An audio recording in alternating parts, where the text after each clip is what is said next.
Ansoff product grid, ये है क्या? एनसॉफ प्रोडक्ट ग्रिड, इसे हम मार्केट एक्सपेंशन ग्रिड भी कहते हैं, और ये एक टूल है, टूल यूज्ड बाय फर्म्स, वो टूल जिसे फर्म यूज़ करती हैं अपनी स्ट्रेटेजी प्लान करने के लिए, ग्रोथ के लिए, और नॉर्मली हम इसे जी से भी रेफर करते हैं, कैपिटल जी।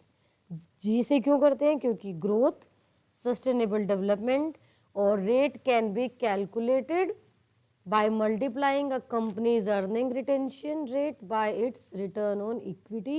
ये फॉर्मूला आपके सिलेबस में नहीं है, बस आपको पता होना चाहिए कि हम इसे मार्केट एक्सपेंशन ग्रिड को जी से भी कैपिटल करते हैं, कैपिटल जी से, और यहाँ हम देखते हैं कि कंपनी का रेट ऑफ रिटर्न क्या है, रेट ऑफ रिटर्न, इसके साथ रेट ऑफ की प्रॉफिट्स, रिटेन्ड अर्निंग्स की हमने कितना प्रॉफिट डिस्ट्रीब्यूट नहीं किया, अपने पास रखा, और उस प्रॉफिट को अपने पास रखकर हम फर्म को कितना एक्सपैंड कर पाए।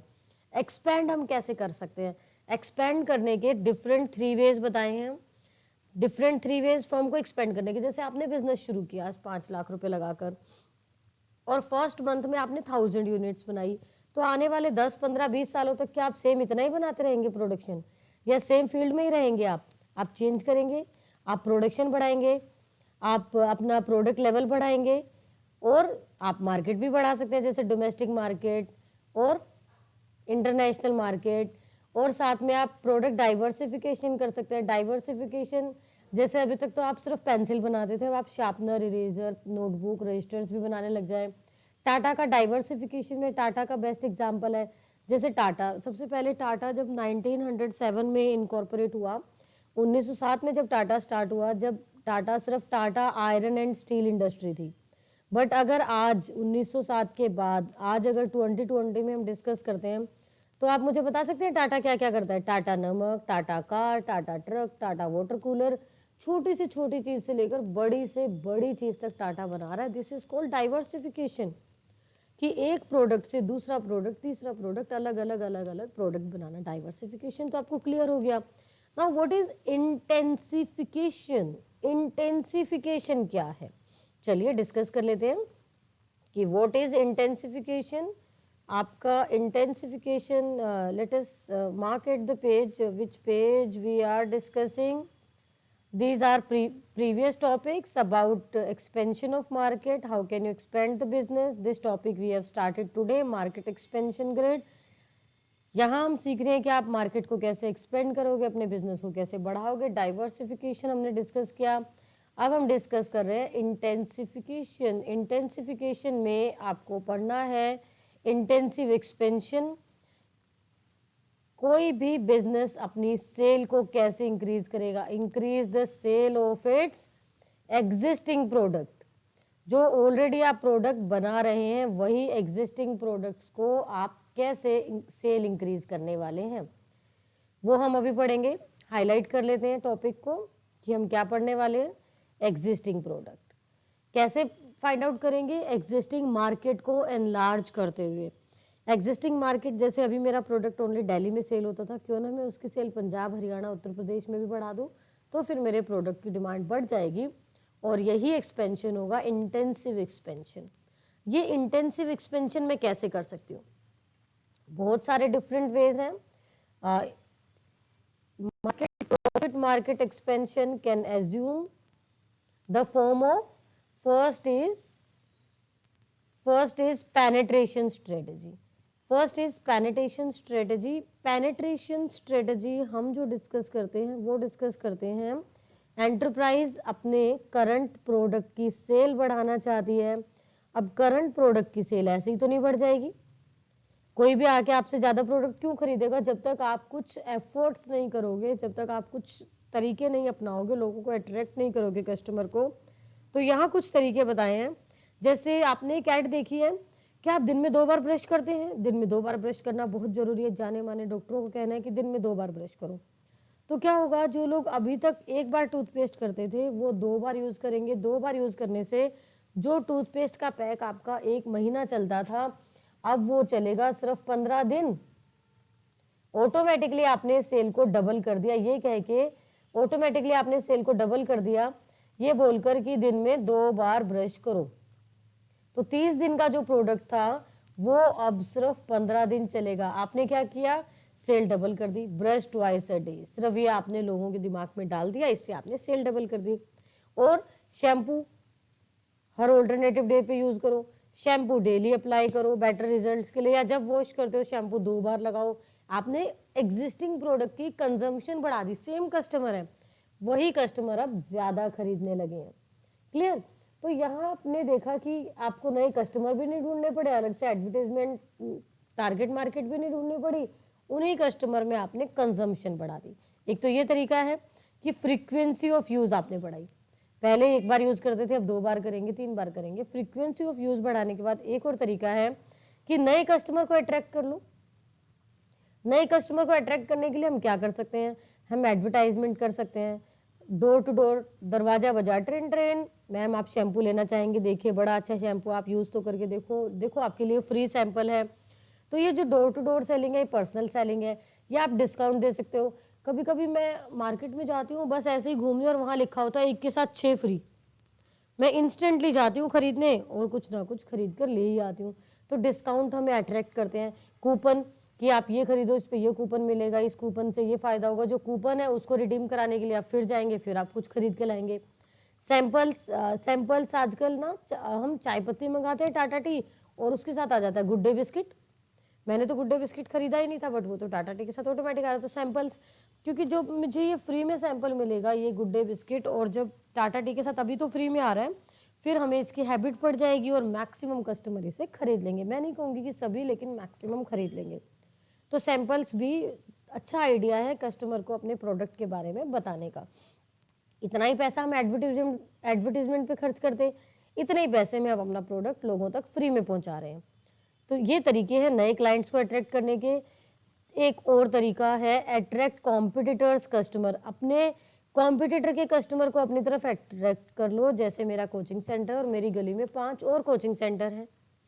या तो मैं अपने ही स्टूडेंट्स को बोलूँ कि भाई तुम मैथ्स तो पढ़ रहे हो, साथ में अकाउंटेंसी भी पढ़ लो, इकोनॉमिक्स भी पढ़ लो। जब मैंने उनको ये बोला अपने खुद के स्टूडेंट्स को मैथ्स भी पढ़ लो, अकाउंटेंसी भी पढ़ लो, तो वो है मेरे एनकरेजिंग।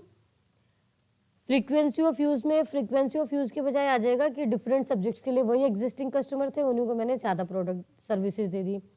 फिर मैं एडवर्टीजमेंट करूंगी, जगह जगह बैनर पैम्फलेट्स लगाऊंगी, और मेरे पास न्यू स्टूडेंट्स आ जाएंगे, वो अट्रैक्ट न्यू क्लाइंटेल। अब मेरे साथ वाले कोचिंग सेंटर में बच्चे जाते थे, वहाँ वो 1500 रुपये फीस देते थे, और मैंने लगाया कि 500 रुपये फीस में आओ। तो हो सकता है वही स्टूडेंट्स जो मेरे कॉम्पिटिटर्स वाले स्टूडेंट थे वो मेरे पास आ जाएं। तो आप कॉम्पिटिटर के कस्टमर को भी अट्रैक्ट कर सकते हो। ये एक और अलग तरीका है। तो आपने 3 तरीके देखे कि फ्रीक्वेंसी ऑफ यूज़ बढ़ा दो, न्यू कस्टमर को अट्रैक्ट करो, या फिर अपने कॉम्पिटिटर्स के ही कस्टमर अपनी तरफ अट्रैक्ट करो। इसके बाद नेक्स्ट टॉपिक है market development strategy. Market development, आपको नई मार्केट बनानी है, एक्सप्लोर न्यू मार्केट्स। प्रोडक्ट आपका एग्जिस्टिंग प्रोडक्ट ही, आपने कोई नया प्रोडक्ट नहीं बनाया, आपने कुछ नहीं किया। एग्जिस्टिंग प्रोडक्ट आपको उसे नेशनली या इंटरनेशनली प्रमोट करना है। New demographic market, new demographic market means अपने ही एरिया में, अपने ही आसपास, अपने कंट्री में या इंटरनेशनल कैसे भी है, आप लोगों को अट्रैक्ट करो। उनका इनकम लेवल देखकर, उनका मैरिटल स्टेटस, मैरिड है कि अनमैरिड है, standard of living middle class के लिए, हायर क्लास के लिए, एजुकेशन लेवल के लिए, एजुकेटेड पीपल के लिए, किसके लिए, एज ग्रुप और मेल फीमेल देखकर, ये सब देखकर आप कर सकते हो। जैसे कभी कभी मैं ऐड पढ़ती हूँ, अगर आपकी उम्र 40 साल से ज़्यादा है ये प्रोडक्ट आपके लिए। ऐसे ही मैंने क्या किया, मैंने इस टाइप के कस्टमर्स को अट्रैक्ट किया। अगर आप MBA में एडमिशन करना चाहते हो तो ये कॉलेज आपके लिए, मैंने एजुकेशन सेक्टर में अट्रैक्ट किया। और शादी.com वो अनमैरिड के लिए है। तो इस टाइप से आप डिफरेंट ग्रुप्स को अट्रैक्ट कर सकते हो, उनको डिफरेंट एरियाज में डिवाइड करके। तो ये है मार्केट डेवलपमेंट स्ट्रेटेजी की। सभी को एक साथ अट्रैक्ट आप नहीं कर सकते, लेकिन आप एक फोकस ग्रुप को तो अट्रैक्ट कर सकते हो। तो कौन से फोकस ग्रुप को करना है, मार्केट को आप इस तरीके से डिफरेंट पार्ट्स में डिवाइड कर सकते हो। और इन वे से अगर आप मार्केट को डिवाइड करते हो इन सभी वे से, तो वो डेमोग्राफिक वे कहलाता है। कौन सा वे, डेमोग्राफिक वे, न्यू डेमोग्राफिक मार्केट। डेमोग्राफिक क्यों बोला, क्योंकि हमने पॉपुलेशन क्वालिटीज के बेस पे देखा। जब भी हम पॉपुलेशन क्वालिटीज पे देखते हैं वो होता है डेमोग्राफिक। पॉपुलेशन क्वालिटी, पढ़े लिखे हैं, अमीर हैं, गरीब हैं, शादीशुदा हैं, कुंवारे हैं, इनकम ग्रुप क्या है। तो पॉपुलेशन क्वालिटी जब भी आप देखोगे, पॉपुलेशन क्वालिटी को हम डेमोग्राफिक में मेजर करते हैं। क्लियर हो गया? पॉपुलेशन क्वालिटी आपने देख लिया। अब न्यू प्रोडक्ट यूज, नया प्रोडक्ट है। कल मैंने सैमसंग वॉशिंग मशीन ली। अब सैमसंग वॉशिंग मशीन ली, जब वो वॉशिंग मशीन ली तो कंपनी से एक पर्सन आया जो हमें डेमो देकर गया, तो उसने हमें न्यू प्रोडक्ट यूज सिखाया। Find out people use its product in a way that was not intended और expected. This new knowledge of product use provide insight into how the product may be valuable to the new group of buyers, कि जो नए लोगों ने खरीदा वो इसे कैसे यूज करेंगे। अगर कंपनी डेमो नहीं देती तो शायद मैं ये प्रोडक्ट नहीं खरीदती, क्योंकि मुझे लगता है कि ये कौन सिखाएगा। ये भी इसी का एक पार्ट है मार्केट एक्सपेंशन करने का। न्यू ज्योग्राफिकल मार्केट, आपने लोकेशन चेंज कर दी। सेम वही एग्जांपल जो मैं अभी आपको दे रही थी कि अभी तक आप दिल्ली हरियाणा में सेल कर रहे थे, आप उत्तर प्रदेश में भी जाओ, बिहार में भी सेल करो अपने प्रोडक्ट को। आप प्रोडक्ट चेन यूज कर सकते हो। उसके लिए आपको देखना होगा कस्टमर्स प्रेफरेंस, की कस्टमर क्या खरीदना चाहते हैं, कौन सी लैंग्वेज वो यूज कर रहे हैं, क्या उनकी प्रेफरेंसेस है, लीगल रिक्वायरमेंट्स, क्या वहाँ पर कानून कोई रोक तो नहीं आपके प्रोडक्ट को बेचने में। रीजनल डिफरेंसेस, जैसे कि कभी कभी ना कोई प्रोडक्ट एरिया वाइज होता है, जैसे रेगिस्तान में रहने वाले लोगों को जिस टाइप का फैब्रिक चाहिए, जिस टाइप का कपड़ा चाहिए, हिमाचल में रहने वाले लोगों को वैसा फैब्रिक वैसा कपड़ा नहीं चाहिए।